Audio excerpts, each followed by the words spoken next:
ونعوذ بالله من شرور أنفسنا ومن سيئات أعمالنا من يهده الله فلا مضل له ومن يضلل فلا هادي له ونشهد أن لا إله إلا الله وحده لا شريك له ونشهد أن محمدا عبده ورسوله صلى الله تعالى عليه وعلى آله وأصحابه وبارك وسلم تسليما كثيرا كثيرا أما بعد فأعوذ بالله من الشيطان الرجيم بسم الله الرحمن الرحيم يا أيها الذين آمنوا كتب عليكم الصيام كما كتب على الذين من قبلكم لعلكم تتقون أياما معدودات وقال النبي صلى الله عليه وسلم من صام رمضان إيمانا واحتسابا غفر له ما تقدم من ذنبه ومن قام رمضان ایمانا واحتسابا غفر له ما تقدم من ذنبه۔ رمضان سے متعلق قرآن مجید کی آیت پڑھی ہے۔ اللہ تعالیٰ سے دعا ہے کہ اللہ تعالیٰ صحیح طرح سے بات کہنے کی، سننے کی، سمجھنے کی، عمل کی توفیق عطا فرمائے۔ دیکھو بھائی، قرآن مجید کی جو آیت میں نے آپ کے سامنے تلاوت کی، اللہ تعالیٰ کا ارشاد ہے، اے ایمان والو تم پہ روزے فرض کیے گئے ہیں جیسے کہ تم سے پہلی امتوں پہ روزے فرض کیے گئے تھے، تاکہ تمہارے اندر تقوی پیدا ہو جائے۔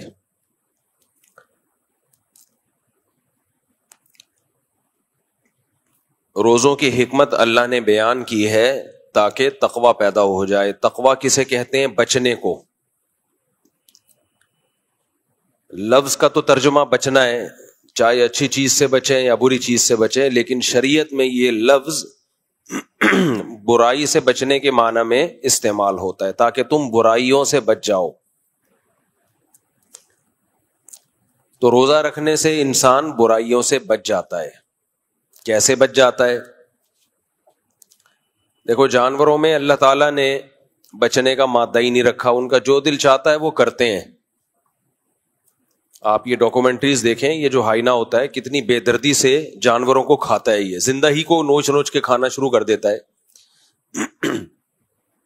حالانکہ وہ پہلے گردن سے پکڑ کے مارے پھر کھا جائے، یہ بھی کر سکتا ہے، لیکن اس کے پاس اتنا ٹائم نہیں ہوتا سوچنے سمجھنے کا۔ اس کا جو دل چاہتا ہے وہ کرتا ہے، اس کو بھوک لگ رہی ہے کھانا شروع کر دے گا وہ۔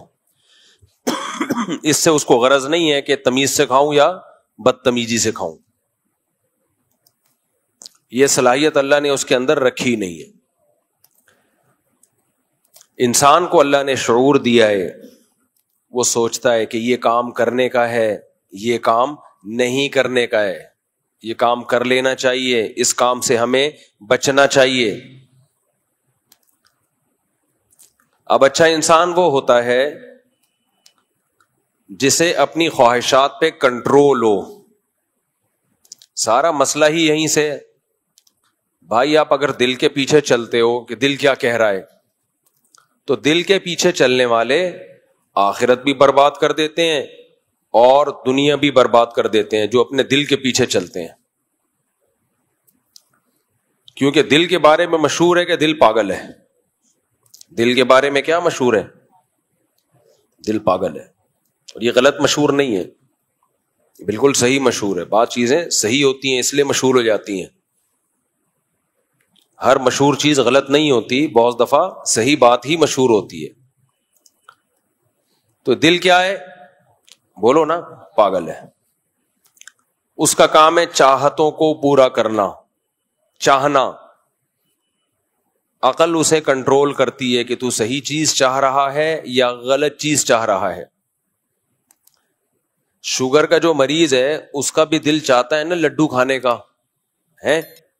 دل چاہتا ہے کہ نہیں چاہتا؟ یہ دل کے پاگل ہونے کی علامت ہوئی کہ نہیں ہوئی؟ کہ ابے تو کیوں چاہ رہا ہے بے وقوف، تیرے لیے تو میٹھا نقصان دہ ہے، لیکن دل کہتا ہے نہیں کھاؤ، حالانکہ نقصان اس سے کس کو ہوگا؟ خود دل کو ہوگا۔ تو اس لیے جو لوگ فیصلے دل سے کرواتے ہیں تو وہ نہ دنیا میں کامیاب ہوتے ہیں اور نہ آخرت میں. انگریز لوگ جو کافر ہیں وہ کیا کرتے ہیں, وہ اپنی خواہشات کو اتنا کنٹرول کرتے ہیں جس سے ان کی دنیا سیدھی ہو جائے. آخرت کے معاملے میں وہ ایمان ہی نہیں رکھتے, تو آخرت کی ان کو کوئی فکر ہے نہیں. جبکہ اللہ اس کے رسول صلی اللہ علیہ وسلم چاہتے ہیں کہ اپنی خواہشات کو اتنا کنٹرول کرو کہ دنیا بھی سیدھی ہو جائے اور آخرت بھی سیدھی ہو جائے, تمہاری آخرت بھی صحیح ہو جائے. اب چونکہ ہمیں اپنی خواہشات پہ کنٹرول ہی نہیں ہے, تو ہر الٹا کام ہم صبح شام کر رہے ہوتے ہیں.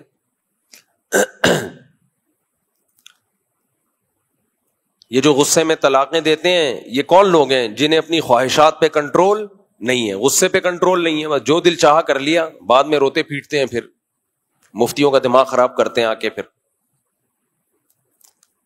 زندگی بھر روتے ہیں, برباد ہو جاتے ہیں, اپنے آپ کو بھی برباد کرتے ہیں, بیوی کا گھر بھی خراب کرتے ہیں.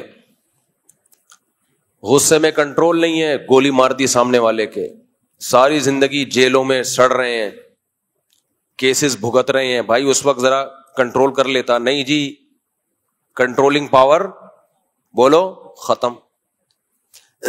کھائے جا رہے ہیں, کھائے جا رہے ہیں, کھائے جا رہے ہیں, شوگر کے مریض بن گئے, بلڈ پریشر کے مریض بن گئے. اب جو چیزیں کھانے کی تھیں وہ بھی چھوڑنی پڑ رہی ہیں. شروع میں تھوڑی احتیاط کر لیتے, آج بڑی احتیاطوں سے نہ بچنا پڑتا. سو رہے ہیں تو سوئے چلے جا رہے ہیں, نہ ورزش ہے, نہ ایکسرسائز ہے, نہ ہل جل ہے. تو سارا مسئلہ کس کا ہے ہمارے ساتھ؟ کنٹرولنگ پاور بولو ختم. ایک ظلم تو ہم نے اپنی جانوں کے ساتھ یہ کیا ہے, یہ کنٹرولنگ پاور ہماری کیا ہے؟ ختم. دوسرا اس سے بڑا ظلم ہوا ہے. اچھا, یہ مذہبی اسکالرز میں بھی ہے یہ چیز, کنٹرول پاور ان کی بھی ختم ہے. جو بات پبلک کو بیان کرنے کی نہیں ہے وہ بیان کی جا رہی ہے, کیونکہ آپ کو آتی ہے وہ بات. بھائی آپ کے پاس جو علم ہے, آپ یہ دیکھو کہ پبلک کو بتانے کا اس میں فائدہ بھی ہے یا نہیں ہے, یہ پبلک کے کام کی چیز بھی ہے یا نہیں ہے. عوام کو کیوں بتا رہے ہو یہ باتیں آپ؟ صرف اس لیے کہ لوگ کہیں گے ماشاءاللہ بہت پہنچے ہوئے ہیں. اس نالج کا پبلک کو کیا فائدہ ہے؟ اس کی ایک مثال دیتا ہوں. مغرب کی نماز میں سنت یہ ہے کہ قصار مفصل میں سے سورتوں کی تلاوت کی جائے, چھوٹی صورتیں. اذا زلزلت الارض زلزالها, القارعۃ ما القارعۃ, الم تر کیف فعل ربک باصحاب الفیل. سنت کیا ہے؟ مغرب کے فرضوں میں ان صورتوں میں سے تلاوت کی جائے.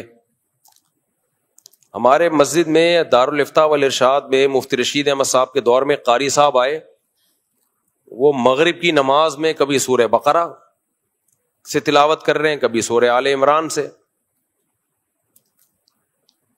تو حضرت نے فرمایا بھائی جو سنت طریقہ ہے اس پر عمل کریں. اب مغرب میں پبلک بھی زیادہ ہوتی ہے, فجر میں پبلک کم ہوتی ہے. پھر حضرت نے جب بہت دفعہ سمجھایا, نے فرمایا قاری لوگ یہ کرتے ہیں, مغرب کی نماز میں بڑی بڑی صورتوں میں سے پڑھتے ہیں یہ بتانے کے لیے کہ ہمیں یہاں سے بھی آتا ہے. سمجھ رہے ہیں؟ اگر وہ علم ترا پڑھ لیں گے تو پبلک کہے گی یہ تو ہم بھی پڑھ سکتے ہیں, اس میں آپ نے کون سا تیر مار دیا. اگر وہ مغرب کی نماز میں قل ہو اللہ احد پڑھ لیں گے تو پبلک کہے گی یہ تو ہمیں بھی آتی ہے. آپ وہاں سے پڑھیں جہاں سے پبلک کو نہیں آتا, تاکہ پبلک کو پتا چلے آپ بہت بڑے قاری ہیں. آپ نے مجھے دیکھا ہے, میں مغرب کی نماز میں کیا پڑھتا ہوں رفیع بھائی؟ علم ترا, قل هو اللہ احد. مجھے کتنے سال ہو گئے یہاں؟ 20 سال یہی صورتیں پڑھ رہا ہوں. بہت کبھی ایسا ہوتا ہے کہ بیچ میں سے پڑھ لی, حالانکہ ہم حافظ قرآن ہے الحمدللہ. مغرب میں ہم یہ پڑھ رہے ہوتے ہیں الہاکم التکاثر ویل لکل ہمزۃ لمزہ لإلاف قریش القاریعۃ ما القاریعۃ, یہ سے چل رہی ہوتی ہے. بھائی پوری سورت ایک پڑھ لو ایک رکعت میں, دوسری رکعت میں دوسری پوری سورت پڑھ لو. لیکن بعض قاری لوگ کیا کرتے ہیں کہ وہ بیچ بیچ میں سے مغرب سے تاکہ پبلک کو پتا چلے کہ ہمیں یہاں سے بھی آتا ہے. ٹھیک ہے, پبلک کو پتا چل گیا, لیکن جو سنت تلاوت ہے وہ تو چھوٹ گئی نا. کبھی کبھار ٹھیک ہے, سنت تو ختم ہو گئی نا. فجر میں آپ پڑھیں طوال مفصل میں سے, تو ہر وہ چیز جو آپ کو آتی ہے تو یہ بتانے کی ضرورت نہیں ہے کہ مجھے یہ آتی ہے. یہ سارا مسئلہ یہاں سے خراب ہوا ہے. لوگ مجھے کہتے ہیں نا شادیاں کرتے رہتے ہو بیان میں, مفتی صاحب کے پاس کوئی علمی باتیں نہیں ہوتی, کوئی علمی صلاحیت نہیں ہے. میں عوام کے سامنے وہ بات کرتا ہوں جو عوام کے مینٹل لیول کی ہے, جس کی پبلک کو ضرورت ہے. باقی ہم علمی لحاظ سے کچھ آتا ہے یا نہیں آتا میں دعویٰ نہیں کرتا, لیکن ہمارے وہ لیکچر سنو جو مدرسوں میں ہوتے ہیں. جب مدرسوں میں ہم لیکچر دیتے ہیں, اصول فقہ کی کتابیں یا حدیث کی کتابیں یا تفسیر پڑھاتے ہیں, تو ہمارا اسٹائل کچھ اور ہوتا ہے. وہ یہ والا اسٹائل نہیں ہوتا جو ابھی ہے. سمجھتے ہیں کہ نہیں سمجھتے ہیں؟ اب جو باتیں مدرسوں کے طلبہ کے سامنے آنے کی ہیں وہ میں پبلک کے سامنے لاؤں, اور جو پبلک کے سامنے کی ہیں وہ طلبہ کے, تو یہ سارا کام الٹا ہو جائے گا. فرقے پیدا ہوں گے, نئے نئے تشویش پیدا ہوگی لوگوں میں. تو جو پبلک کے کرنے کے کام ہے, واعظین جتنے بھی دنیا میں گزرے ہیں وہ آسان باتیں کرتے ہیں لوگوں کے سامنے. زنا چھڑواؤ لوگوں سے, لوگوں کو نماز پہ لے کر آؤ, لوگوں کو زکوٰۃ پہ لے کر آؤ. یہ کام چھوڑ کے آپ بنو امیہ کے جھگڑے نمٹانے بیٹھ جاؤ سیاسی, تو اس سے امت میں کوئی خیر کا کام نہیں ہوگا. اس سے امت کیا ہوگی؟ بیکار چیزوں میں, لغو چیزوں میں لگ جائے گی. اور اس میں بھی آپ جو نالج لوگوں کے سامنے لا رہے وہ بھی غلط ہو, صحیح وہ بھی نہ ہو, پھر تو اور مسئلہ خراب ہو جائے گا. تو خیر, میں یہ عرض کر رہا تھا کہ کنٹرولنگ پاور کیا ہو گئی ہے؟ ختم.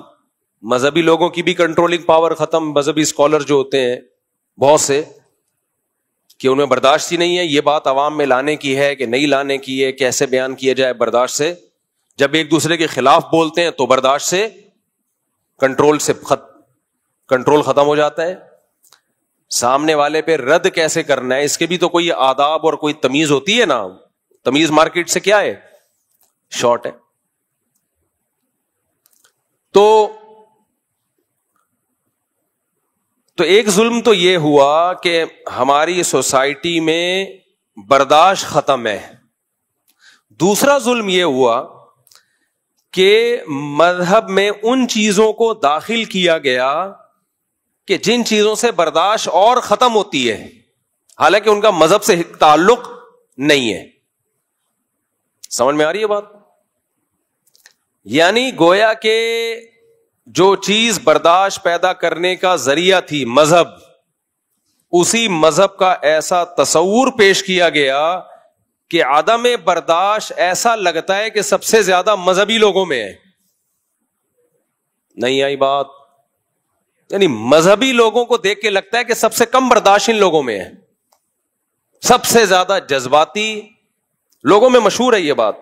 سب سے زیادہ جذباتی کون ہوتے ہیں؟ مذہبی لوگ. سب سے کم برداشت کس میں ہوتی ہے؟ مذہبی لوگوں میں. سب سے زیادہ بد اخلاق کون ہوتے ہیں؟ مذہبی لوگ. سب سے زیادہ گالیاں کون دیتے ہیں؟ مذہبی. مشہور ہے پبلک میں, یہ مشہور ہے, امیج ایسا کیا ہوا ہے. نہیں آئی میرا خیال ہے بات. مارنے دھاڑنے کے سب سے زیادہ فتوے کس کے پاس ہوتے ہیں؟ ابے بولو نا, مذہبی لوگوں کے پاس. مار پیٹ سب سے زیادہ کون کرتے ہیں؟ مذہبی لوگ.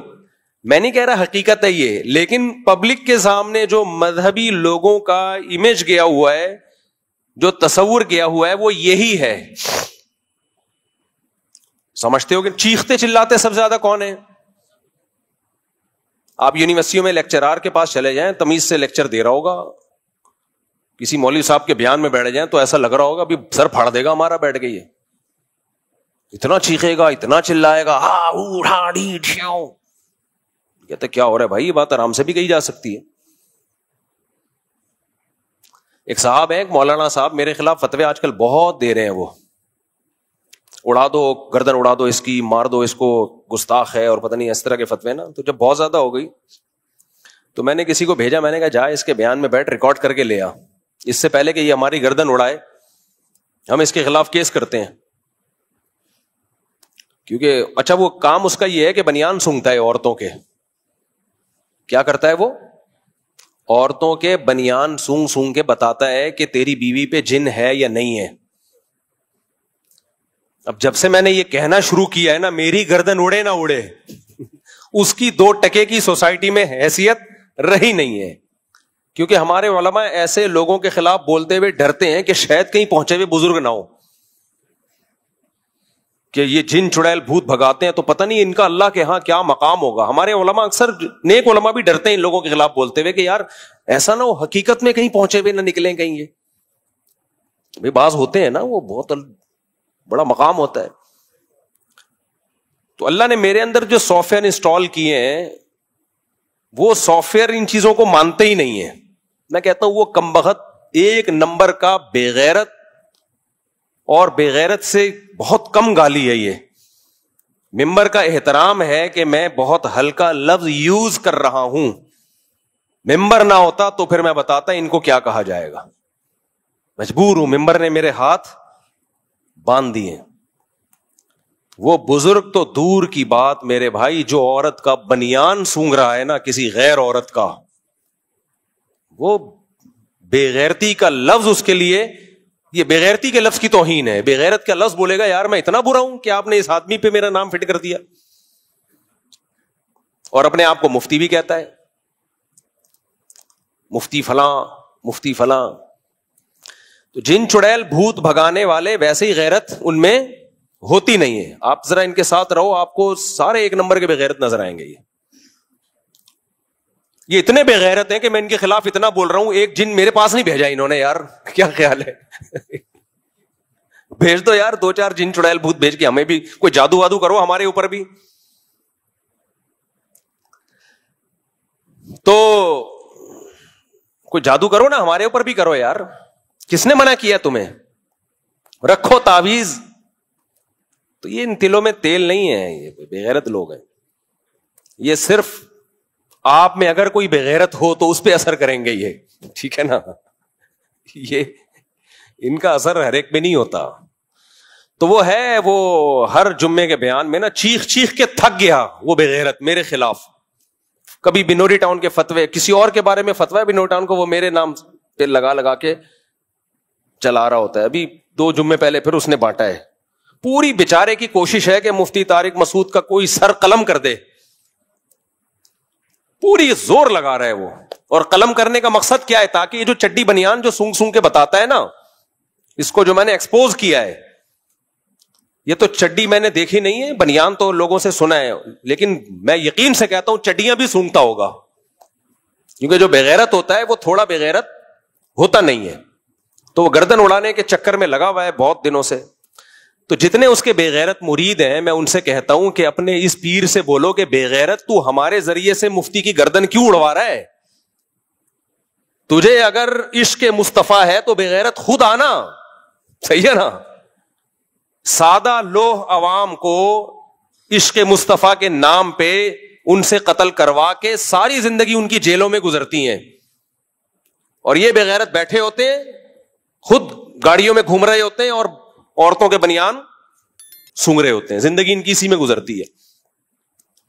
تو جو بھی فتویٰ دیا کرے نا فلاں کی گردن اڑا دو, آپ اس کو تلوار لا کے دیں. حضرت یہ کام آپ اپنے دستے مبارک سے کریں, مریدوں کو بے وقوف بنانے کی کوشش بولو نہ کریں. حضرت یہ تلوار ہے, آپ اپنے دستے مبارک سے تلوار پہ آپ خود خرچہ کر لیں. ان سے یہ کہیں کہ یہ نہیں ہو کہ ہم تلواروں سے کھیلیں اور آپ عورتوں کی شلواروں سے کھیلیں, کیونکہ عامل شلواروں سے بھی کھیلتے ہیں عورتوں کی.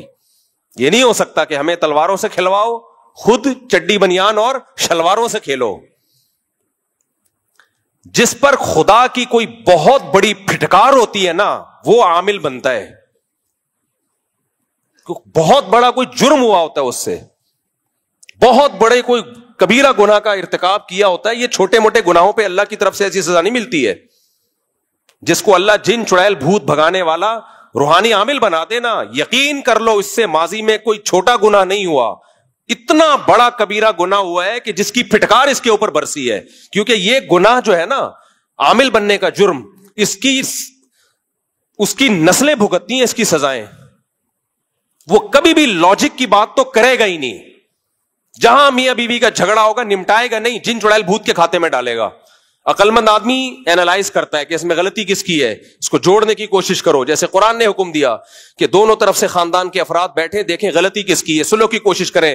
لیکن عامل کی پھٹکار وہ صلح کی کوشش کم, جن چڑیل بھوت کے مسائل میں الگ سے ڈال دے گا اس کو.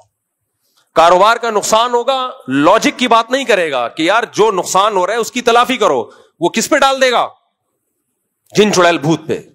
تو ایسی پھٹکار. اور میں آپ کو بتاؤں یہ کون سے جرم ہوتے ہیں جس کی وجہ سے یہ عامل بنتے ہیں. کچھ گناہ تو میں جانتا ہوں جو ان سے ہوتے ہیں.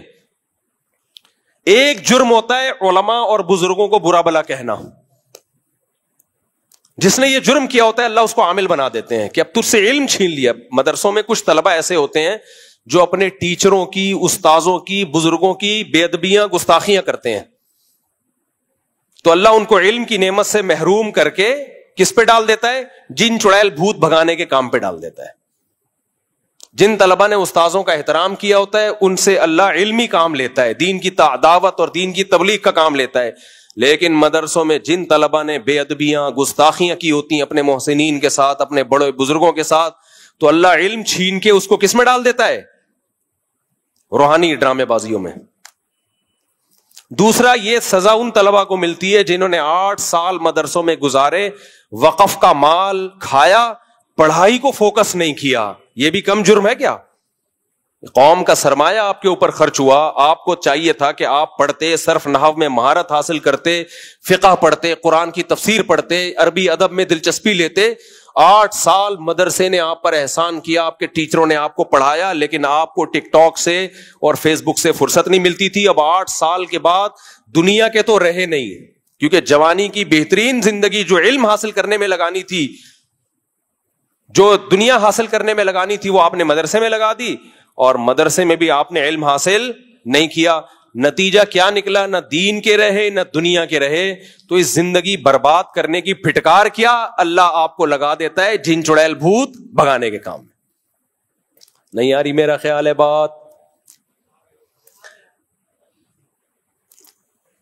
تو یہ بڑے غلیظ لوگ ہوتے ہیں, غلیظ. ہاں 1% ان میں نیک بھی ہوتے ہیں. اب آپ کہوں گے مجھ سے بابا آپ یو ٹرن لے رہے ہو, 1% ان میں واقعی نیک لوگ بھی ہوتے ہیں, لیکن دماغ ان کا بھی خراب ہوتا ہے. کچھ نیک لوگ یہ کام کر رہے ہوتے ہیں لیکن عملیات کر کر کے اوپر سے کیا ہو جاتے ہیں, کھسک جاتے. نارمل ایک بھی نظر نہیں آئے گا ان میں آپ کو. 99% تو وہ ہیں جن میں غیر منصرف کے دونوں سبب موجود ہیں. غیر منصرف کے دونوں سبب موجود ہیں.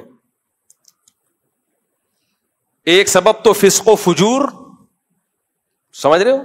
نہیں سوری, ان میں کچھ لوگ تو ایسے ہیں جن میں غیر منصرف کا ایک سبب ہی 2 کے قائم مقام ہے.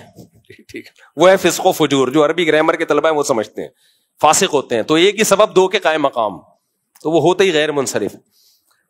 اور کچھ ایسے ہیں جن میں غیر منصرف کے 2 اسباب ہوتے ہیں. فسق و فجور تو نہیں ہوتا, کیونکہ فسق و فجور ایک ہی سبب 2 کے قائم مقام ہے.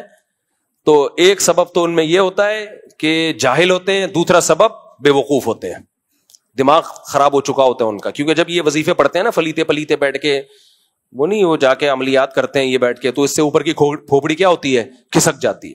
دماغ بہت سینسیٹیو چیز ہے, یہ ذہن میں رکھو. دماغ بہت, میں آپ کو بتاؤں سب سے زیادہ دماغ کو ہیلدی رکھنا مشکل کام ہے اپنی صحت کے لیے.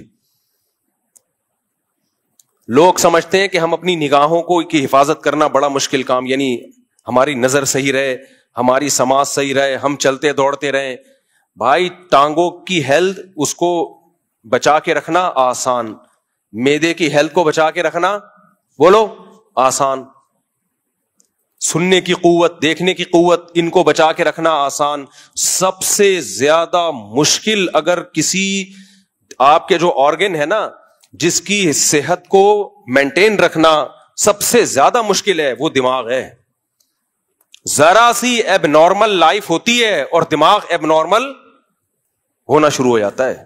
دماغ کو صحیح رکھنے کے لیے ضروری ہے بالکل نارمل لائف ہو آپ کی, تھوڑی سی بھی ایب نارملٹی نہ آئے. نہیں آئی میرا خیال ہے بات. یہ بہت اہم پوائنٹ ہے, اللہ کرے یہ کھوپڑی شریف میں اتر جائے.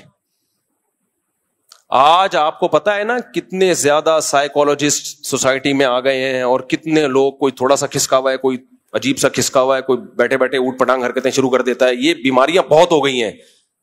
وجہ کیا ہے کہ نیچرل لائف اور نارمل لائف سے انسان ہٹ گیا ہے, دور ہو گیا ہے. تو سب سے مشکل چیز کیا ہے؟ دماغ کو ہیلدی رکھنا. دماغ کو ہیلدی رکھنے کے لیے 2 کام کرنے پڑتے ہیں. دیکھو, جب ہم کمپیوٹر کو یا اپنے موبائل کو صحیح رکھیں تو اس میں 2 چیزیں ہوتی ہیں کمپیوٹر میں, ہارڈ ویئر اور سافٹ ویئر. دونوں کو بچانا ضروری ہے نا. موبائل دھڑام سے نیچے گرا, اسی وقت اسکریچ آ گیا, 2 ٹکے کی ویلیو نہیں رہتی موبائل کی. آپ کے کیا خیال ہے بھائی؟ رہتی ہے ویلیو اس کی. تو دماغ کی ہیلتھ ایک ہارڈ ویئر ہے. بائک سے گرے بغیر ہیلمٹ کے, ہل گیا. میں نے دیکھا ایک صاحب بائک سے گرے بغیر ہیلمٹ کے, میں جا کے اٹھا رہا ہوں تو ہنس رہے ہیں کہہ کے, مار مار کے. میں نے کہا ہارڈ ویئر میں کیا ہو گیا ہے, ایشو ہو گیا ہے. ہارڈ ویئر کیا ہو گیا بھائی؟ گڑبڑ ہو گئی. ہارڈ ویئر میں میموری لاس ہو گئی. ہارڈ ویئر کے لیے ضروری ہے کہ آپ پروٹین والی چیزیں کھائیں, نیند آپ کی پراپر ہو, یہ سب چیزیں ہیں نا. ایک ہے نیند کا تعلق سافٹ ویئر سے, ہارڈ ویئر سے نہیں. بادام کھائیں آپ, انڈے منڈے پھوڑ دیا کریں, زیادہ مت کھایا کریں, کم کھایا کریں. رمضان میں آدمی کا دماغ زیادہ اچھا ہوتا ہے, بلاکیج نہ ہو جائے کہیں بلڈ پریشر کی وجہ سے, برگ نہ پھٹ جائے. یہ سب, ان سب چیزوں کا تعلق کس سے ہے؟ ہارڈ ویئر سے. اس کو ہیلدی رکھنا آسان ہے, اس کو ہیلدی رکھنا آسان. جیسے کمپیوٹر کے ہارڈ ویئر کو ہیلدی رکھنا بہت آسان ہوتا ہے. موبائل کو گرنے سے بچاؤ بھائی, کور چڑھا دو, اگر گر بھی گیا تو بچ جائے گا. جیسے ہیلمٹ پہن لو, آپ گر بھی گئے تو دماغ کے ٹوٹنے کا چانس کم ہوتا ہے, کھوپڑی کے پھٹنے کا چانس کم ہوتا ہے. اللہ نے اتنی بڑا ناریل لگا دیا ہمارے سر پہ, جوڑ دیا کھوپڑی کی حفاظت کے لیے. لیکن جو دماغ کے اندر سافٹ ویئر ہے نا, اس میں وائرس بہت آتے ہیں, تو اس میں اینٹی وائرس بار بار چلانا پڑتا ہے. عاملوں کے وائرس بھرے ہوئے ہوتے ہیں کھوپڑی میں, کیونکہ یہ اینٹی وائرس نہیں چلاتے, بلکہ یہ باقاعدہ عملیات کر کر کے وائرس لاتے ہیں اپنے دماغ میں. تو جیسے کمپیوٹر میں کہ سافٹ ویئر میں وائرس بہت آتے ہیں, ان وائرس سے اپنے آپ کو بچانا بہت مشکل کام ہے. تو اسی طرح دماغ کا جو سافٹ ویئر ہے نا, اس کی حفاظت بہت مشکل کام ہے. وہ ٹینشن سے پاگل خراب ہوتا ہے.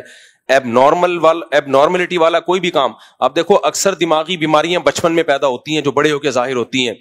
بچے اسٹریس کے ماحول میں اگر پلتے ہیں نا, ماں یا باپ میں سے کوئی ایک بھی بہت سخت ہے تو بچے کا دماغ ہمیشہ کے لیے خراب ہو جاتا ہے.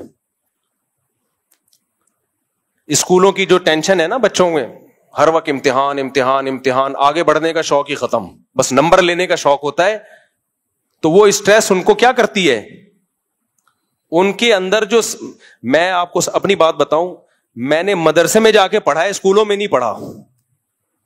اسکول میں ہمیں یہ ہوتا تھا کہ امتحان میں نمبر اچھے لینے, رٹا لگاتے تھے ہم, کیونکہ ہم دیکھتے تھے جس بچے کے اسکول میں نمبر اچھے آئیں اس کی عزت ہوتی ہے, جس کے نمبر اچھے نہ آئیں اس کی بے عزتی ہوتی ہے.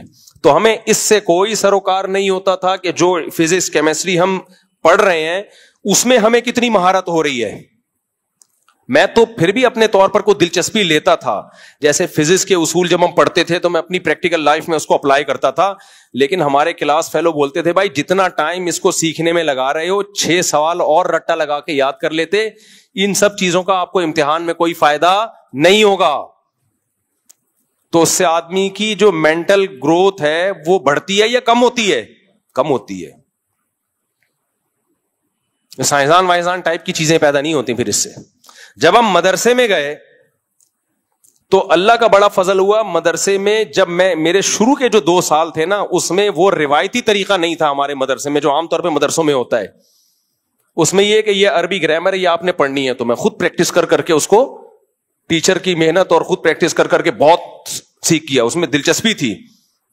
خیر وہ ایک الگ ٹاپک ہے.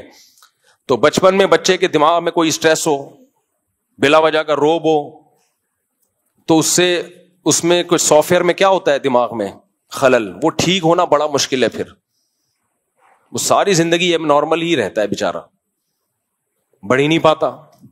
غریبوں کے بچے زیادہ اچھے پل جاتے ہیں, میں نے دیکھا ہے. غریبوں کے بچے, ان کے پاس وسائل کم ہوتے ہیں. غریب کے بچے کے پاس وسائل زیادہ آ جائیں, وہ مالدار کے بچے سے آگے نکل جائے گا. مالداروں کے بچوں کی مینٹل گرو آج کل کم ہو رہی ہے. وجہ اس کی ہے کہ ایک ایک دو دو ہوتے ہیں. کتنے ہوتے ہیں؟ ایک یا دو. اور ان پر ماں باپ کا دباؤ پڑھائی کا اتنا ہوتا ہے, کیونکہ ماں باپ نے یہ کہا ہوتا ہے کہ ہم نے پڑھ لکھ کے اتنا کمایا ہے تو ہمارا بچہ بھی پڑھے گا اور اتنا کمائے گا.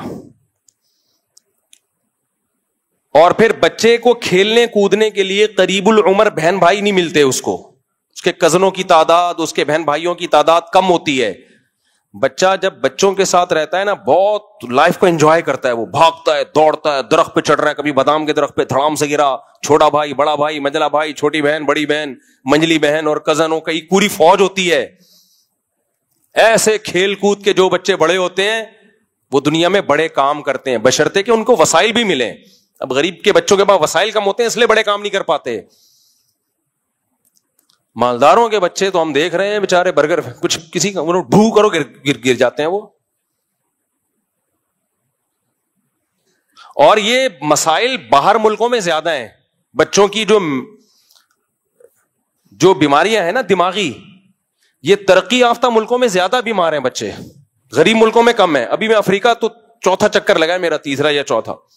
بچوں کی فوج ہوتی ہے, سارے ہنستے کھیلتے اچھلتے کودتے, جب بھی کھڑے ہو کے ڈانس کرنا شروع کر دیں گے. وہ لگتا ہے ان بیچاروں کو کوئی ٹینشن ہی نہیں ہے.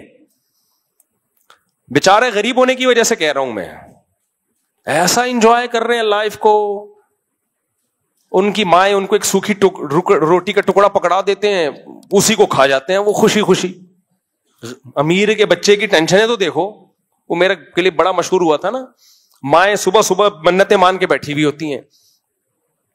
بیٹا پاٹھا کھاؤ گے؟ پاٹھا نہیں, پاٹھا نہیں. ڈبل روٹی کھا لو؟ نہیں ڈبل روٹی نہیں. جام کھا لو؟ نہیں جام نہیں.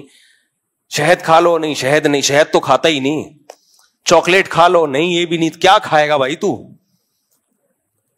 ماں کو کھا جاتا ہے وہ ٹینشن میں.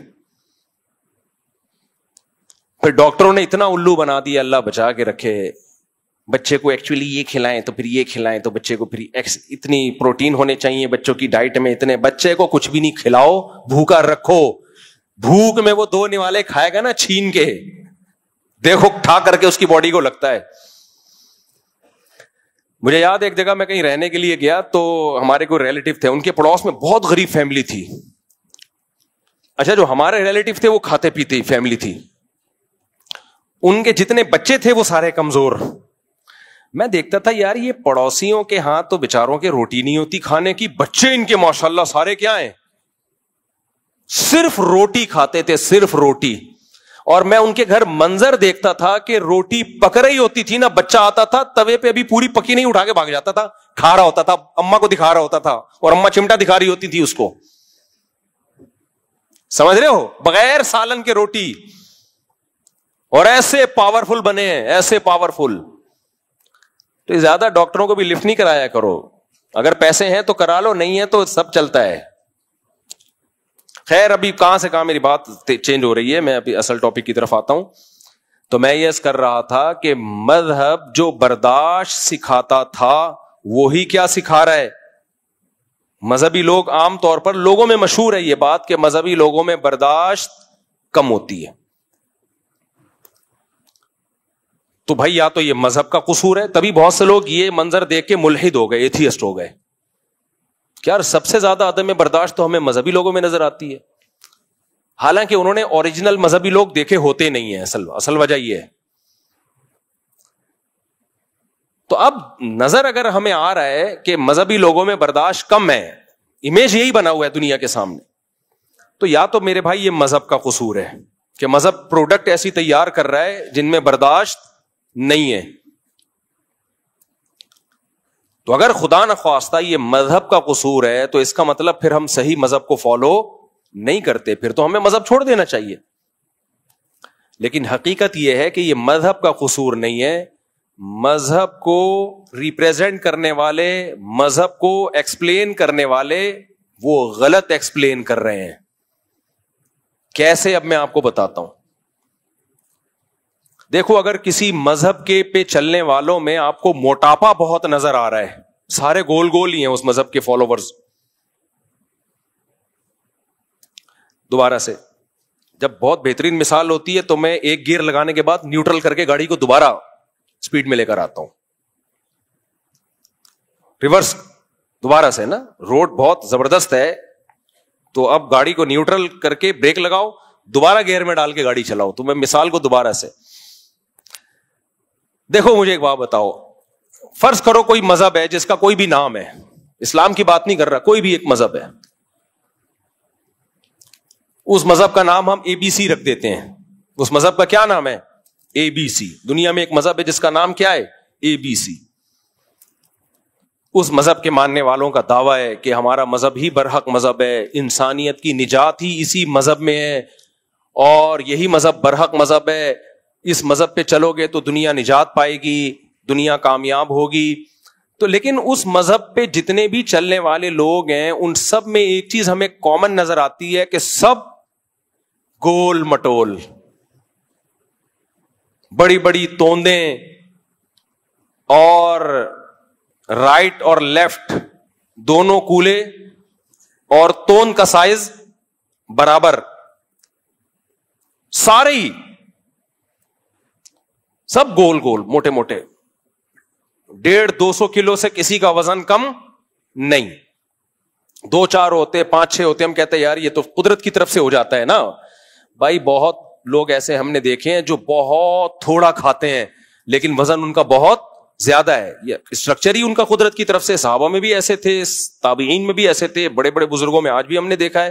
حضرت حاجی عبد الوہاب صاحب تبلیغ جماعت کے امیر تھے، میرا خیال ہے 24 گھنٹے میں ایک ٹائم 4 نوالے کھاتے ہوں گے وہ، لیکن جسم بھاری تھا. یہ تو قدرت کی طرف سے. چند لوگ تو ہو سکتے ہیں، لیکن اس مذہب کے جتنے ماننے والے ہیں سارے کیا ہیں؟ لمبائی اور چوڑائی کیا ہے؟ برابر. لیٹ جائیں تو پتہ نہیں چلے کہ کھڑے ہوئے ہیں یا اگر چادر ڈال دیں ان کے اوپر. بہت مختلف طریقوں سے اس بات کو ایکسپلین کیا جا سکتا ہے، میں زیادہ مثالیں نہیں دے رہا آپ کو. سارے ہی اگر موٹے موٹے ہیں، سارے ہی موٹے موٹے، تو اس سے پہلا امیج جو دنیا کے سامنے جائے گا وہ یہ جائے گا کہ اس مذہب میں باقی تعلیمات کا تو ہمیں نہیں پتا، اخلاقیات میں کیا معاملہ ہے، لیکن یہ مذہب میں کھانا پینا بہت زیادہ یہ فرض ہے. کیونکہ سارے ہی مذہب کے ماننے والے کیا ہیں؟ گول. تو اس کی علامت ہوئی نا کہ یہ مذہب زیادہ کھانے پینے کی ترغیب بہت زیادہ دیتا ہے. نماز کی طرح فرض ہے اس میں، ورنہ 2-4 تو پتلے ہوتے نا. کیا خیال ہے بھائی؟ سمجھ میں آ رہی ہے بات کہ نہیں آ رہی؟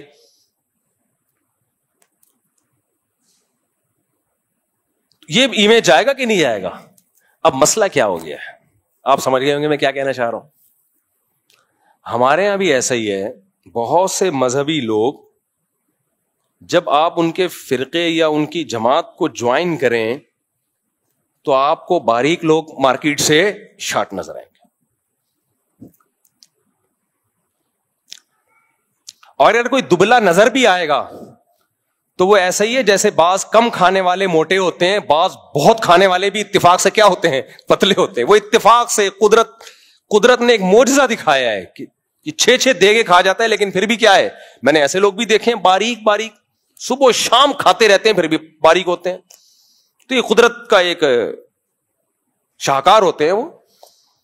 لیکن 99% آپ کو کیا نظر آ رہے ہیں؟ گول. تو اس کا مطلب کیا ہوا بھائی؟ اس مذہب میں کھانے پینے کی تعلیمات بہت زیادہ ہے. آج مسئلہ یہ ہے کہ اسلام کا جو امیج دنیا کے سامنے جا رہا ہے، مذہبی لوگوں کا جو امیج دنیا کے سامنے جا رہا ہے، وہ یہ جا رہا ہے کہ یہ لوگ کھاتے بہت زیادہ ہیں. سمجھ میں آ رہی ہے بات؟ اب مجھے ایک بات بتاؤ، برداشت زیادہ کھانے کو بولتے ہیں یا کم کھانے کو بولتے ہیں؟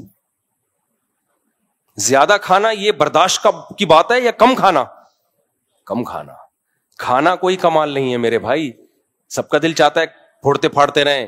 دسترخوان پہ ہاتھ روک لینا یہ کیا ہے؟ کمال. تو تقویٰ زیادہ کھانا ہے یا کھانے سے اجتناب کرنا ہے؟ کھانے سے اجتناب کرنا. تو اگر قرآن کہہ رہا ہے کہ ہم نے تم پہ روزے فرض کیے تاکہ تمہارے اندر تقویٰ پیدا ہو، تو اس تقوی کے مفہوم میں ایک چیز یہ بھی داخل ہے تاکہ کم کھانے کی عادت پڑے، دسترخوان پہ ہاتھ روکنا سیکھو. تو اس سے بھی پتا چلا کہ مذہبی لوگ اگر آپ کو گول مٹول سے نظر آ رہے ہیں تو یہ مذہب کا قصور نہیں ہے، یہ مذہب کو غلط ایکسپلین کیا گیا ہے. اگر مذہب کا قصور ہوتا تو مذہب رمضان کے روزے فرض نہ کرتا، بلکہ حکم دیتا کہ اے ایمان والو تم پہ رمضان کے روزے نہیں، رمضان میں 4 گنا زیادہ کھانا کھانا فرض کیا گیا ہے تاکہ تم سارے کیا ہو جاؤ؟ پرکار کی طرح گول مٹول ہو جاؤ، کیونکہ اللہ کو دبلے پتلے مسلمان پسند نہیں ہے. اور بخاری کی یہ حدیث نہ ہوتی جس میں نبی صلی اللہ علیہ وسلم نے فرمایا کہ سب سے بہتر میرا زمانہ، پھر میرے بعد والا، اس کے بعد جھوٹ بھی پھیلے گا اور موٹاپا بھی پھیلے گا. بلکہ حدیث میں یوں ہوتا کہ سب سے بہتر میرا زمانہ، پھر اس کے بعد والا زمانہ، اس کے بعد جھوٹ پھیلے گا اور لوگ پتلے ہونا شروع ہو جائیں گے. سمجھ میں آ رہی ہے بات؟ تو اس سے پتا چلتا ہے میرے بھائی کہ اسلام میں کھانا پینا نہیں ہے، اسلام میں کھانے پینے سے اجتناب کرنا ہے. اور ہمارے ہاں تیجے میں کیا ہوتا ہے؟ اب میں بتا رہا ہوں نا مذہب میں. آپ کہہ سکتے ہو نہیں بھائی ہم نے تو مذہب میں نہیں داخل کیا کہ زیادہ کھاؤ. کون مفتی فتویٰ دیتا کہ زیادہ کھاؤ؟ بھائی آپ نے صراحتاً نہیں کیا، کام وہ کر لیے، عبادتیں وہ فرض کر لی جس میں کھائے بغیر عبادت ہوتی نہیں ہے. آپ نے ایسی رسومات فرض کر لیے ہیں کہ ان رسومات کو فالو کرنے کے لیے کھانا ہی پڑے گا، کھائے بغیر وہ آپ کی مذہبی رسومات ہوتی نہیں ہے. تو مطلب کھلا دیا نا آپ نے.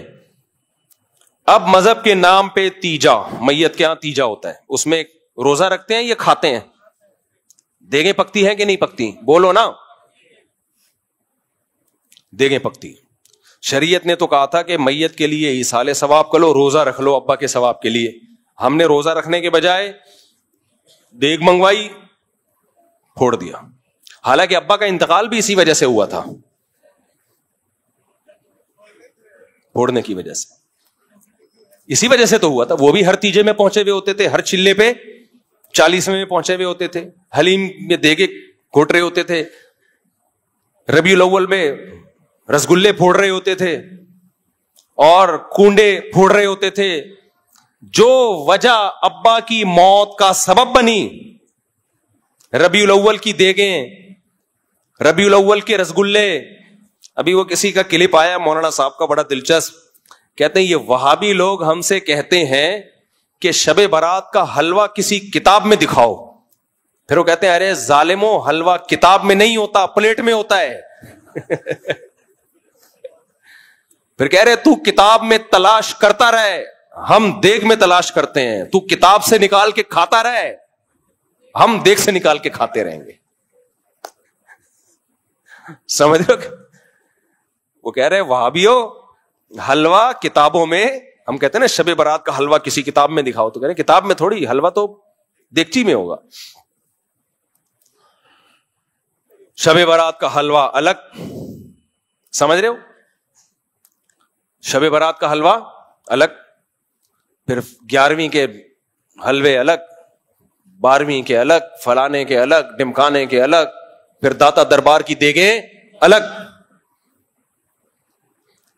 کوئی ایک دیگ دکھاؤ صحابہ کے دور میں. یار ہمیں صحابہ کے دور میں روزے ملتے ہیں. شاید جابر بن عبداللہ رضی اللہ تعالیٰ عنہ تھے، نام لینے میں شاید مجھ سے مسٹیک ہو جائے.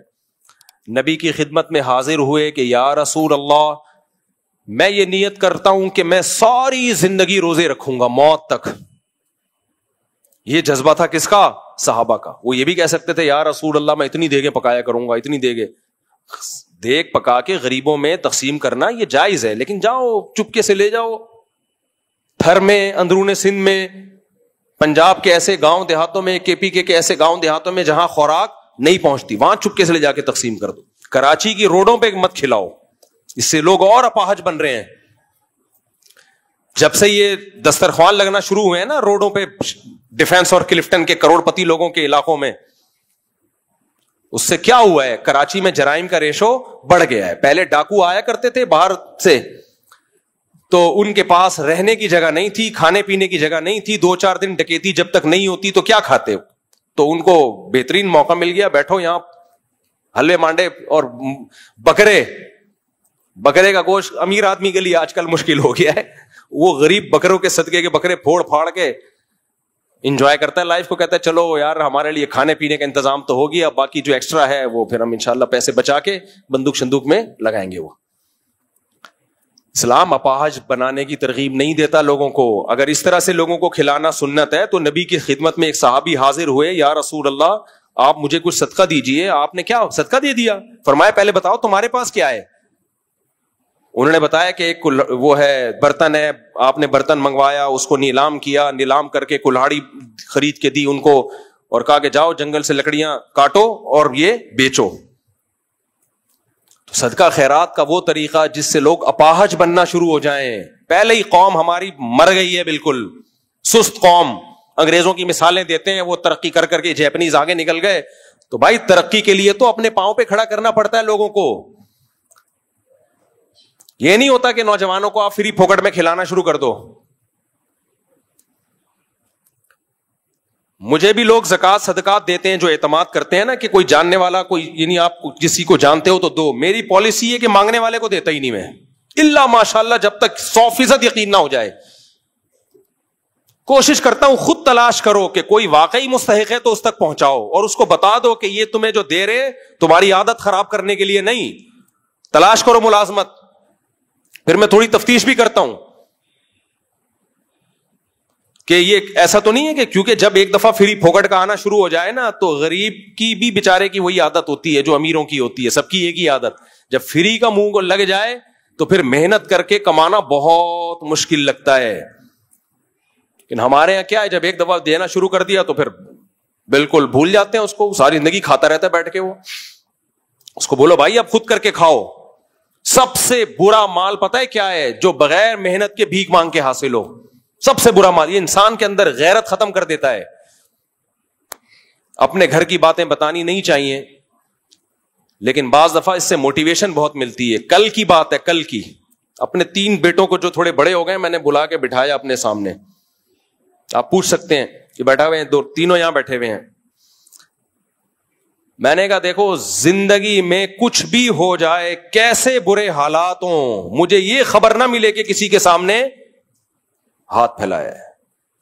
جس دن یہ خبر ملی نا اس دن گردن اڑا دوں گا میں. مر جاؤ بھوک سے. پھر میں نے اپنے حالات بتائے ان کو, اپنے حالات بتائے کہ مجھے کس کس موقع پہ کتنی شدید ضرورت پڑی ہے. اللہ نے مجھے بچایا کہ نہ مر جاؤں گا بھائی, ہاتھ نہیں پھیلانا. اللہ نے بچایا, میرا کمال نہیں ہے. اور مانگنے کے 2 طریقے ہوتے ہیں. ایک تو یہ کہ پیسے دے دو, ایک یہ ہوتا ہے کہ منہ ایسا بنا کے لے کے جاؤ کہ اگلا کہے یار یہ پیسے لے یار. منہ سڑا ہوا. منہ ہمیشہ اچھا رکھو بھائی, اللہ کا دیا بہت کچھ ہے اور ہے بھی بہت کچھ. ہم تو کہتے ہیں نا حالات خراب. خراب کہاں ہے حالات؟ جھوٹ بولتے ہیں حالات خراب. جو آدمی 2 ٹائم پیٹ بھر کے روٹی کھا رہا ہے اس کے حالات خراب نہیں ہے, باقی سب ہوس ہے. یہ جو میں نے کہہ دیا نا کیسے کیسے برے حالات آئے لیکن اللہ نے ہاتھ پھیلانے سے بچایا, تو وہ برے کا مطلب جو جس کو لوگ برا سمجھتے ہیں, ورنہ وہ برے نہیں تھے. ہم اس میں بھی اپنے آپ کو بادشاہ سمجھتے تھے. اللہ کا دیا بہت ہے بھائی. برے تو حالات ہم نے اللہ کا شکر ہے کبھی زندگی میں دیکھے ہی نہیں. برے حالات کا مطلب ہوتا ہے 2-3 ٹائم کا فاقہ ہو, پڑے ہوئے ہوں, روٹی نہیں ہے. ایسے حالات کبھی بھی نہیں آئے. یہی حالات آ گئے, وہ بیمار ہے تو فلانے کا ہے, بائک میں پیٹرول کے پیسے نہیں ہے تو کوئی بات نہیں, WR کیا خیال ہے, WR کے بھی نہیں ہے تو تھوڑا پیدل نکل جاؤ, 1 گھنٹہ پہلے نکل جاؤ. اچھا واکنگ, پہلے زمانے میں لوگ پیدل ہی آیا کرتے تھے, کیا خیال ہے 2 گھنٹے کی واک ہو جائے گی. تو بھیک مانگنا بہت, ابھی رمضان ہے نا تو دیکھو بھکاری کیسے نکلیں گے, بے غیرت کہیں کے, موٹے موٹے مستنڈے حرام خور. سعودی عرب میں پاکستانیوں کو نکالا جا رہا ہے, دبئی سے پاکستانیوں کو نکالا جا رہا ہے. افریقہ بھی, میں ساؤتھ افریقہ سے ہو کے آیا ہوں, وہاں کا ویزا انتہائی مشکل کر دیا پاکستانیوں کے لیے. پوری دنیا میں بھیک کی جو منہ لے کے جاتا ہے نا، سڑا ہوا منہ، وہ پاکستانی لے کے جا رہا ہے. سب نہیں ہے الحمدللہ، یہاں خرچ کرنے والے بھی بہت زیادہ ہیں، لیکن ان بے غیرت بھکاریوں نے پوری دنیا میں ہمارا امیج خراب کر دیا ہے. کوئی شلوار قمیض والا نظر آ جائے نا، لگ رہا ہے یہ پیسے مانگنے آیا ہے یہاں پہ. تو اپنے بچوں کی ابھی سے تربیت کرو کہ مر جانا کسی کے سامنے ہاتھ بولو نہ پھیلانا. کوئی خودکشی کا گناہ نہیں ملے گا اگر مر گئے تو. اللہ سے کہہ دینا اللہ تو نے عزت سے زندہ رکھنا تھا تو رکھ لیتا نا، تو اللہ پھر رکھتا ہے عزت سے. ہمارے ایک استاد تھے، ان کے پاس ایک شخص آیا، کہنے لگا میں آپ کو اپنے خرچے پہ حج کرانا چاہتا ہوں. انہوں نے کہا نہیں، وہ میرے پاس تو پیسے ہیں حج کے، لیکن میں اس دفعہ میرا ارادہ نہیں ہے. ہم نے کہا آپ کے پاس تو پیسے نہیں. انہوں نے کہا بھائی میں کسی کے خرچے پہ حج پہ نہیں جانا چاہتا. صحیح ہے نا. انہوں نے کہا یا تو اتنا بے تکلف دوست ہو نا جس سے بہت فری ہو انسان. ایک اجنبی آدمی کا میں اتنا بڑا احسان لوں جس سے سلام دعا نہیں ہے، دوستی یاری نہیں ہے، کتنا بڑا احسان لوں کہ اتنے لاکھ روپے مجھ پہ حج پہ خرچ کرے، اور میں پھر جب بھی اس سے ملوں تو نظریں نیچی رکھوں کہ اس نے مجھے حج کرایا تھا. انہوں نے کہا نہیں. تو ہم نے کہا آپ پہ تو پھر فرض حج کیسے کرو گے؟ انہوں نے کہا ہم اللہ سے کہہ دیں گے اے اللہ تو نے اپنے گھر بلانا تھا تو ہمارے خرچے پہ بلا لیتا نا. صحیح ہے نا، دوسروں کے خرچے پہ کیوں بلا رہا ہے؟ ہاں، جس سے انسان کی بے تکلفی ہو نا، وہ ایک الگ بات ہے. بے تکلفی ہو، دوستی یاری ہو، وہ ایک الگ بات ہے. جب بے تکلفی نہیں ہے، جان پہچان نہیں ہے، آپ کو جی ہم اپنے خرچے پہ حج کراتے ہیں، بھائی ہم آپ کو جانتے نہیں ہیں. یہ تھوڑی کہ جو بھی پیسے دے آپ نے جیب میں رکھ کے نکل لیے. تو جس سے بے تکلفی ہوتی ہے. بھیک کا مطلب کیا ہوتا ہے؟ بھیک کا مطلب یہ ہوتا ہے جب آپ اس سے پیسے لے رہے ہو تو آپ کو تھوڑا سا احساس ہوتا ہے کہ اگلے کا احسان لے رہا ہوں میں. اٹ از کالڈ بھیک. ہدیے میں یہ نہیں ہوتا. ہدیے میں یہ نہیں ہوتا. ہدیے میں الٹا ہوتا ہے. جب کوئی گفٹ دے رہا ہوتا ہے تو لینے والے کا احسان ہوتا ہے کہ آپ ہمیں گفٹ دے رہے ہیں، آپ نے ایکسپٹ کر لیا، آپ کے بڑا شکریہ. مجھے کتنی آفریں حجوں کی آئی ہیں، عمروں کی آئی ہیں. میں نے زندگی میں صرف 2 حج کیے ہیں. آپ کا کیا خیال ہے مجھے ہر سال آفر نہیں آتی ہوگی؟ نہیں آئی میرا خیال ہے بات. میں مشہور تو 2014 سے ہوں اور بہت سارے لوگوں سے تعلقات تو 2006 سے ہیں.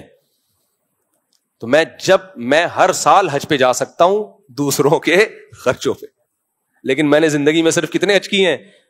2 حج کیے ہیں. اور حالانکہ آفر ہر سال کی ہے. پہلا حج میں نے کیا وہ تو جامع رشید نے کرایا، اور وہ بڑے مخلص لوگ تھے. اس وقت تو میری جیب میں دیلا نہیں ہوتا تھا، تو ہمارے بڑے تھے، ان سے تو خدمت لینا، یہ تو بڑے ماں باپ کا تو احسان نہیں ہوتا نا. ماں باپ تو جو کر رہے ہیں وہ تو احسان تو ہے، لیکن یہ کہ وہ احسان لینا تو فخر کی چیز ہے نا. دوسرا حج جو میں نے کیا تو بیچ میں بہت لوگوں کی آفریں آئیں حج کے لیے. ایک چیز تو یہ تھی بھائی میں آپ کو جانتا نہیں ہوں، بے تکلفی نہیں ہے، میں کیوں آپ کا احسان لوں. دوسری چیز یہ کمرشلائز یوز. حج کی جو بڑی بڑی ایجنسیاں ہیں وہ مشہور لوگوں کو لے کے جاتی ہیں کہ آپ کو ہم فری میں لے کے جائیں گے، لیکن آپ نے ہمیں پروموٹ کرنا ہے. جانے والے جاتے ہیں، مجھے ان پہ کوئی اعتراض نہیں ہے. میں نے کہا بھائی میں کمرشل یوز نہیں ہوگا.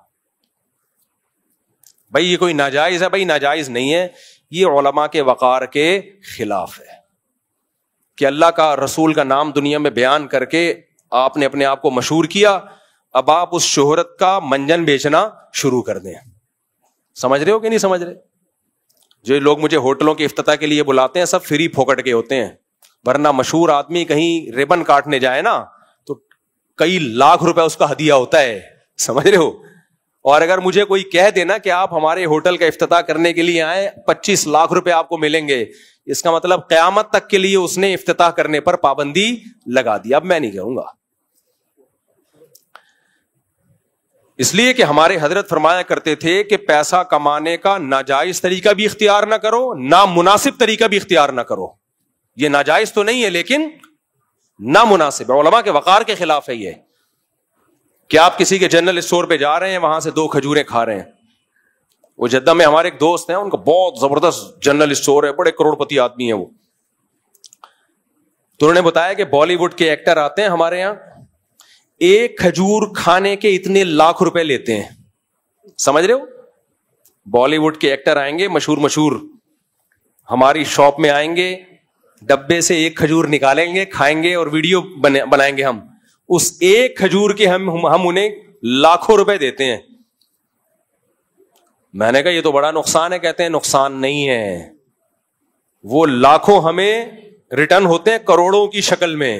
کھجور ہماری ہی بکتی ہے. پھر سمجھتے ہو گے نہیں سمجھتے؟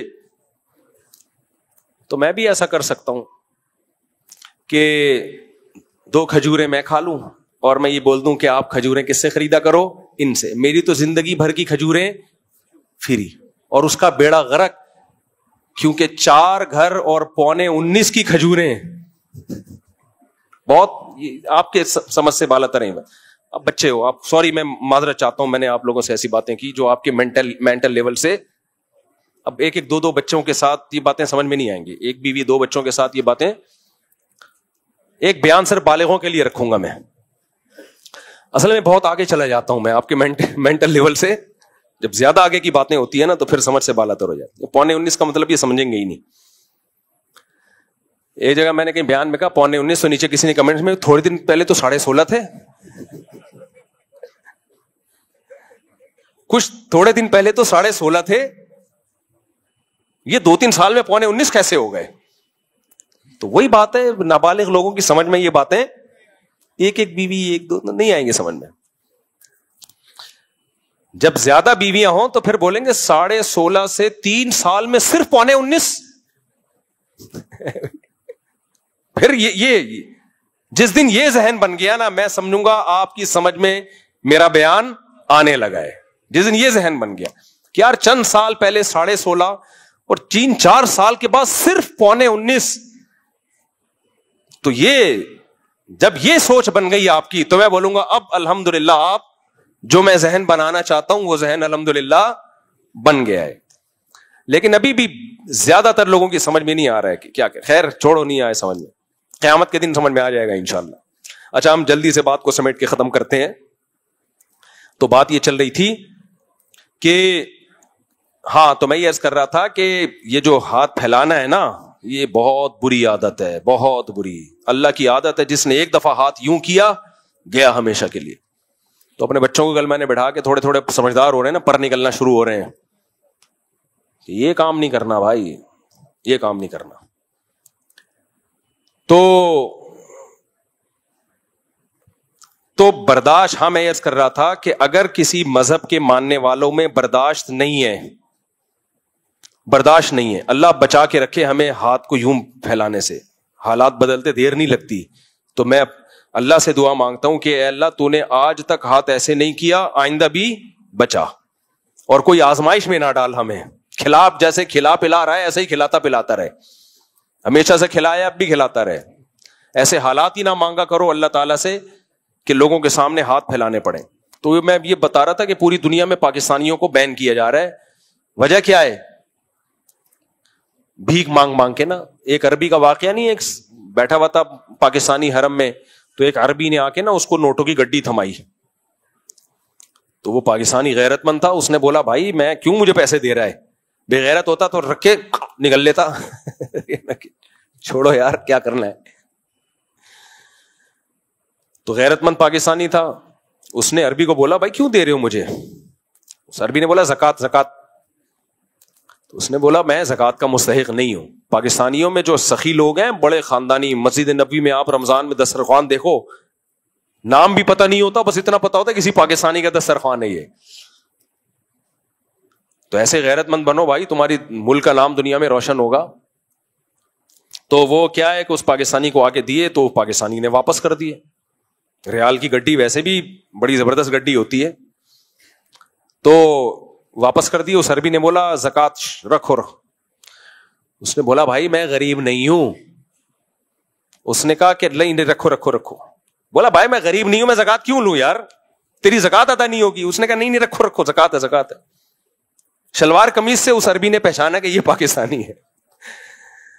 تو جو دیکھنے والا اس واقعے کو تھا, اس نے مجھے بتایا کہ جب پاکستانی نے بار بار کہا نا کہ میں غریب نہیں ہوں, تو مجھے کیوں دے رہا ہے؟ تو اس عربی نے بولا کلو پاکستانی غریب مسکین. غریب کو مسکین کہتے ہیں عربی میں. کلو پاکستانی مسکین. تیرے غریب ہونے کے لیے اتنا کافی ہے کہ تو پاکستانی ہے, رکھ. تو یہ پاکستانیوں کا دنیا میں ایک تصور ہے, اور یہ الحمدللہ کچھ ہمارے حکمرانوں نے بنایا, کھا کھا کے ملک کو الحمدللہ کنگال کر دیا. اور کچھ ہمارے پاکستانی بھائی ہیں جو دنیا میں جہاں بھی, مذہبی لوگوں میں تو بہت ہے, میں نے تو امریکہ کینیڈا کے واقعات بتائے آپ کو, اپنے میرے ساتھ جو کچھ ہوا ہے, پتہ ہی نہیں چلتا یہ کمبخت بلا کیوں رہا ہے. مخلص لوگ بھی ہیں اس میں. تو اسلام آپ کو برداشت سکھاتا ہے. برداشت میں یہ کہ لوگوں کے سامنے ہاتھ نہ پھیلاؤ, دینا سیکھو, لینا نہ سیکھو. اسی برداشت میں ہے کم کھانا.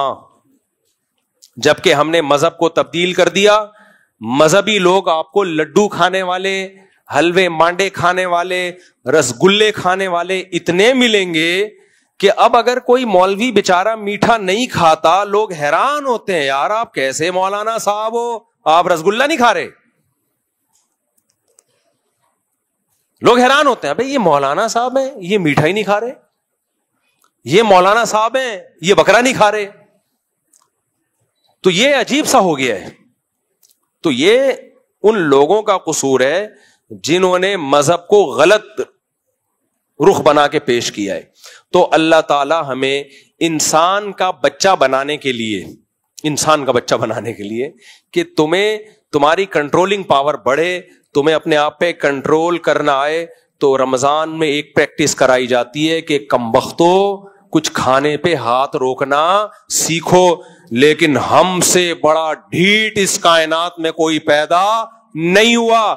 آپ رمضان سے پہلے اپنا وزن کرو اور چاند نظر آنے کے بعد آپ اپنا وزن کرو.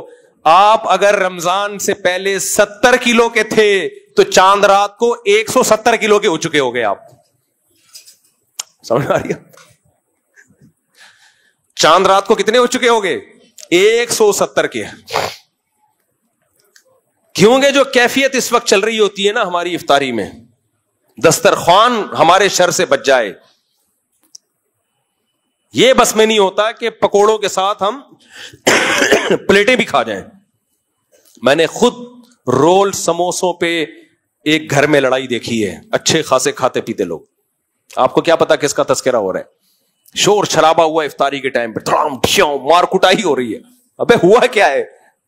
رول کم پڑ گئے تھے. تو مجھے پتا چلا کہ رول کا بہت بڑا رول ہے سولو صفائی میں. رول کا بہت بڑا, رمضان میں دسترخوان پہ رول کا بہت بڑا رول ہے سب کو جوڑنے میں. اس لیے اتنے رول منگوایا کریں کہ سب کے لیے کم سے کم 2 تو آئیں. سمجھ رہے ہو؟ اگر پیسے نہیں ہیں تو پھر منگوائیں نہیں. تو بھائی رمضان میں ایک کام کر لو, کم کھانے کی عادت ڈال دو. کیا کر لو؟ ہاں, ایک اہم بات, یہ میڈیکل سائنس کا ٹاپک ہے, یہ میرا ٹاپک ہے نہیں, لیکن کچھ میڈیکل سائنس کی باتیں ایسی ہیں جو متفقن علیہ ہیں, یعنی سب ڈاکٹر کہتے ہیں, تو مجھے بیان کرنے میں وہ حرج نہیں ہے, اس کے لیے کوئی راکٹ سائنس نہیں چاہیے. کم کھانے کا مطلب کیا ہے؟ کھانے کی کوالٹی بڑھاؤ, کوانٹٹی نہیں بڑھاؤ. کیا بڑھاؤ کھانے کی؟ بولو, کوالٹی. ہم کوانٹٹی کو فوکس کر رہے ہیں, اتنا کھا گیا. صحیح ہے نا؟ یہ اللہ نے بہترین موقع دیا ہے کہ رمضان میں آپ کھانے کی کوانٹٹی کے بجائے کیا بڑھا دیں؟ کوالٹی بڑھ. گوشت, انڈے, یہ چیزیں کھائیں زیادہ. ڈرائی فروٹ, جو مالدار لوگ ہیں وہ ڈرائی فروٹ کھا سکتے ہیں, گوشت انڈے زیادہ کھا سکتے ہیں. وہ جو غریب لوگ ہیں تو ایسی سستی خوراکیں بھی ہیں جو کوالٹی کے لحاظ سے بہت اچھی ہیں. 3 چیزیں کم کریں, روٹی, چاول, اور یہ جو تلے ہوئے آلو ہوتے ہیں نا, تلی ہوئی چیزیں, ان کو کم کریں. جبکہ ہم رمضان میں یہ چیزیں بڑھا دیتے ہیں. تو یہ چیزیں کم کریں. اب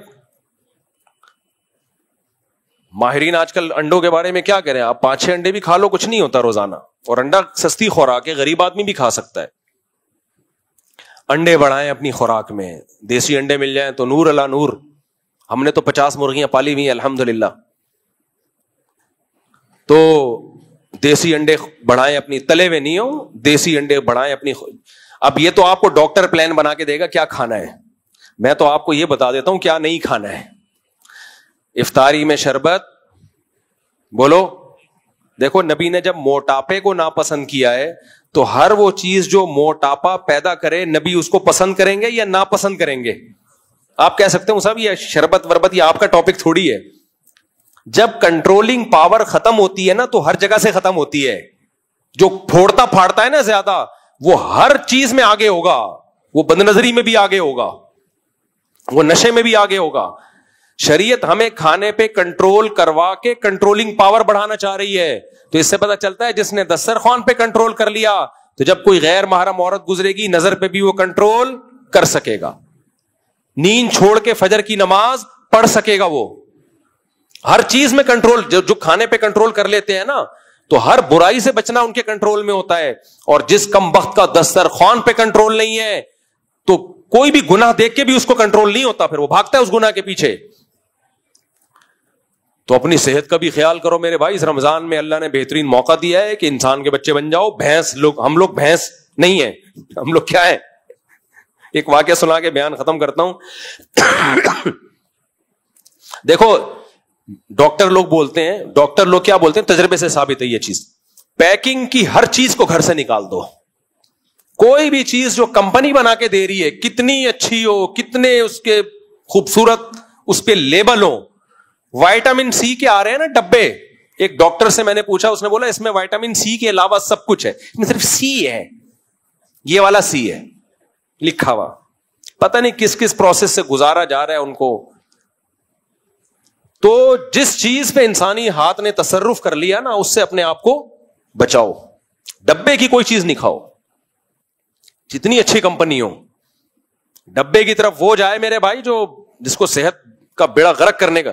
لوگ میں نے دیکھا ہے وہ جہاز میں جب میرے بہت سفر ہوتے ہیں تو وہ لوگ نا ایئر ہوسٹس سے مانگتے ہیں وائٹامن سی, وہ جو ہے نا جوس سنگترے کا وائٹامن سی ہے اس میں, وہ لے آؤ. اس میں وائٹامن سی نہیں ہوتا. ٹھیک ہے, اسے جس پروسیس سے گزارا جاتا ہے. وائٹامن سی اتنی نازک نرم و نازک چیز ہے کہ وہی ہے کہ وہ ایک کانچ کے جیسے برتن ہوتے ہیں نا, ایک بورے میں لے کے ایک صاحب کانچ کے برتن لے کے جا رہے تھے تو ایک صاحب کو عادت تھی ہر چیز کو ٹھوکر مار کے پوچھتا کہ یہ کیا ہے. تو اس بیچارے نے بورا نیچے رکھا, سیٹھ صاحب نے ٹھوکر مارا کہ اس میں کیا ہے.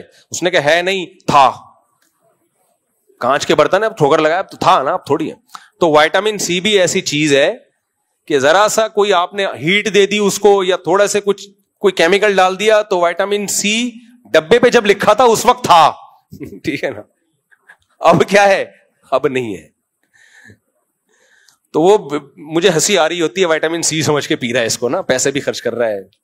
تو گلا اس سے فوراً بیٹھ جاتا ہے, ایسیڈیٹی فوراً شروع. میرے تو گلا بہت سینسیٹیو ہے, میں نے جب کوئی پیکنگ کی چیز ڈبے کی چیز خرید کے پیے یا فوراً گلا بیٹھا ہے, فوراً پیٹ میں محسوس ہوا ہے کہ تیزابیت بڑھ گئی ہے. نیچرل چیزیں صبح شام کھاتے پیتے رہو کچھ بھی نہیں ہوتا. یہ آپ دیکھ لو, یہ جو سیب کا مربع ہے نا بازار سے خرید کے کھاؤ, آپ ایک سیب کھاؤ گے آپ کو جلن شروع ہو جائے گی. کل کوئی جاننے والے قبلہ حکیم تھے, انہوں نے میرے لیے سیب کا مربع بھیجا, بڑا 3 سیب کھا گیا میں ایک ہی ٹائم. اللہ بچائے, کم کھانے کی باتیں کر رہا ہوں کچھ ایسا زبردست ہضم ہوئے کیونکہ وہ ایک قابل اعتماد آدمی نے خود بنایا اپنے ہاتھوں سے. تو کمپنی تو اس کو سیو کرنے کے لیے پتہ نہیں کیا کیا ڈال رہی ہے. تو ڈبے کی چیزوں سے اپنے آپ کو اور اپنے بچوں کو بولو بچاؤ. چینی بھی ڈبے کی چیز ہی ہے, سمجھ رہے ہو, چینی بھی کوئی کھانے والی چیز نہیں ہے. شہد کی عادت ڈالو میرے بھائی, شہد کے پیسے نہیں ہیں, گڑ کھا لو, گڑ.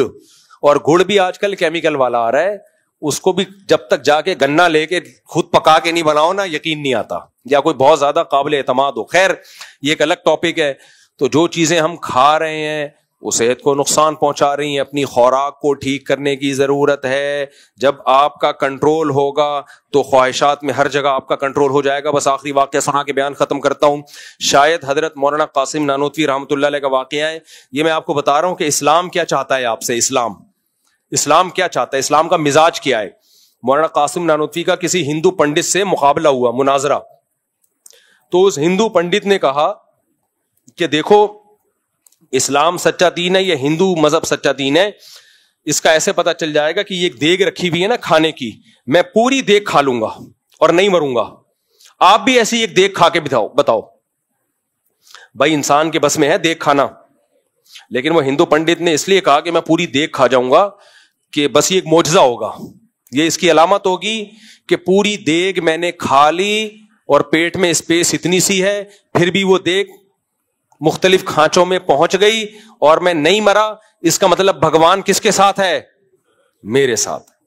کہ اتنا بڑا میں نے کارنامہ سر انجام دیا, پوری دیگ کھا گیا اور پھر بھی نہیں مرا, تو یہ معجزہ ہوگا, یہ چمتکار ہوگی, اور یہ اس کی علامت ہوگی کہ یہ بھگوان کس کے ساتھ ہے؟ بولو میرے ساتھ. اور آپ دیکھ کھاؤ, میں گارنٹی سے کہتا ہوں آپ مر جاؤ گے. یہ اس کی علامت ہوگی کہ بھگوان آپ کا ساتھ نہیں دے رہا. اب مولانا قاسم نانوتوی تھے غالباً, یا کوئی اور بزرگ تھے میرا خیال ہے, نام ذہن سے کسی نے نیٹ پہ لکھ کے بتایا بھی تھا, پھر میں بھول گیا.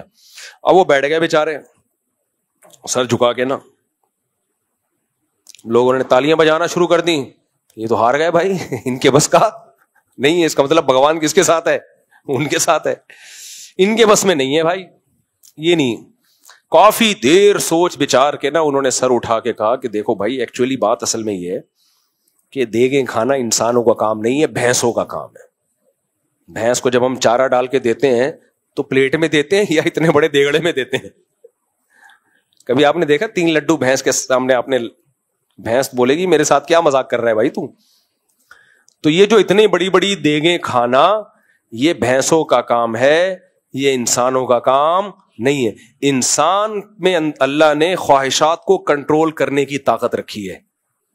میں 1 ہفتہ کھائے پیے بغیر رہ کے دکھاتا ہوں, تو بھی 1 ہفتہ رہ کے دکھا. سمجھ میں آ رہی ہے بات؟ میں 1 ہفتہ کھانے اور پینے پہ کنٹرول, مجھے پیاس لگے گی نہیں پیوں گا پانی, بھوک لگے گی کھانا نہیں کھاؤں گا, تو بھی 1 ہفتہ یہ کر کے دکھا دے.